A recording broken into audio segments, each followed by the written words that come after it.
সম্মানিত ভিউয়ার্স, আসসালামু আলাইকুম। আজকে আপনাদের কাছে এমন একটি ভয়াবহ বিষয় নিয়ে আলোচনা করব, যা ভবিষ্যৎ প্রজন্মের জন্য এক বিপজ্জনক হুমকি স্বরূপ, যা তরুণ প্রজন্মকে বিপদগ্রস্ত করবে। যেমন টিকটকের অশ্লীলতা, ফেসবুকের শর্ট ভিডিও, ইউটিউব সহ অন্যান্য যোগাযোগ মাধ্যম ভবিষ্যৎ প্রজন্মের জন্য এক বিপজ্জনক হুমকি। বর্তমানে টিকটক, ফেসবুকের শর্ট ভিডিও, ইউটিউব সহ অন্যান্য যোগাযোগ মাধ্যম আমাদের সমাজে, বিশেষ করে তরুণ তরুণীদের মাঝে এক জনপ্রিয় সামাজিক যোগাযোগ মাধ্যম হয়ে উঠেছে। এই অ্যাপসটির মাধ্যমে খুব সহজেই মানুষ স্বল্প সময়ের ভিডিও তৈরি করে বিশ্বজুড়ে প্রচার করতে পারে। যদিও অনেকেই এই প্ল্যাটফর্মে সৃজনশীল ও শিক্ষামূলক কন্টেন্ট তৈরি করে, কিন্তু দুঃখজনকভাবে এর একটি বড় অংশ জুড়ে রয়েছে অশ্লীলতা, অশালীন ও অনৈতিক ভিডিও।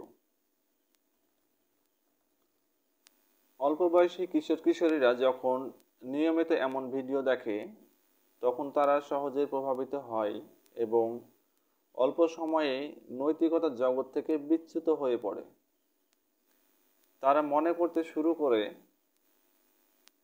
অশ্লীল পোশাক পরা, আপত্তিকর অঙ্গভঙ্গি করা বা যৌন ইঙ্গিতপূর্ণ কন্টেন্ট বানানোই হচ্ছে জনপ্রিয়তা হওয়ার সহজ উপায়। ফলে তারা নিজেরাও এমন কন্টেন্ট তৈরি করে এবং অন্যকে এই ধরনের ভিডিও তৈরি করতে উৎসাহিত করে, যা তাদের ভবিষ্যৎ জীবনের জন্য মারাত্মক ক্ষতিকর হয়ে উঠতে পারে। এই ধরনের ভিডিওগুলো কিশোর কিশোরীদের মধ্যে অকাল যৌন কৌতূহল তৈরি করে এবং তাদের মানসিক স্বাস্থ্যের উপর নেতিবাচক প্রভাব ফেলে।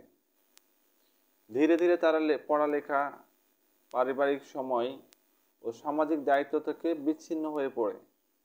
পাশাপাশি এই প্ল্যাটফর্মে জনপ্রিয়তা পাওয়ার লোভে অনেকেই নিজের ব্যক্তিগত জীবনকে জনসম্মুখে প্রকাশ করতে থাকে, যা পরবর্তীতে লজ্জাজনক মানসিক চাপ এবং অপরাধের জন্ম দিচ্ছে। অশ্লীলতার এমন সহজলভ্যতা আগামী প্রজন্মকে মূল্যহীন এবং অসামাজিক করে তুলেছে। তারা ভুল দৃষ্টিভঙ্গি নিয়ে বড় হচ্ছে, যেখানে সম্মান, শালীনতা, আত্মনিয়ন্ত্রণের মতো গুণাবলীকে গুরুত্ব দেওয়া যাচ্ছে না। এই সমস্যা সমাধানের এখনই সচেতন হতে হবে। পরিবারকে সন্তানের ডিজিটাল জীবন নিয়ে আরও সচেতন ও যত্নশীল হতে হবে। শিক্ষা প্রতিষ্ঠানের নৈতিক শিক্ষা ও ডিজিটাল আচরণ সম্পর্কে সঠিক দিক নির্দেশনা দিতে হবে। পাশাপাশি সরকার ও সমাজকে একযোগে কাজ করে অশ্লীল কন্টেন্ট নিয়ন্ত্রণ করতে হবে এবং সুস্থ বিনোদনের সুযোগ বাড়াতে হবে। এই ধরনের ক্ষতিকর কন্টেন্ট যদি নিয়ন্ত্রণ করা না হয়, তবে আমাদের ভবিষ্যৎ প্রজন্ম এক ভয়াবহ বিপদে এগিয়ে যাবে, যা আমাদের সমাজ, সংস্কৃতি ও ভবিষ্যৎকে গভীরভাবে ক্ষতিগ্রস্ত করবে।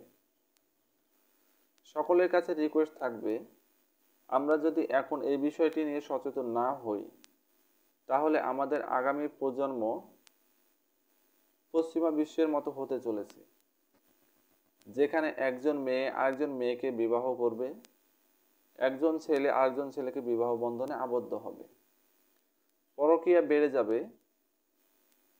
তাই সকলের কাছে রিকোয়েস্ট থাকবে, আমরা সকলেই নিজ নিজ অবস্থান থেকে যদি সচেতন হই, তাহলে আগামীর প্রজন্মকে সঠিক দিক নির্দেশনা দেওয়া সম্ভব।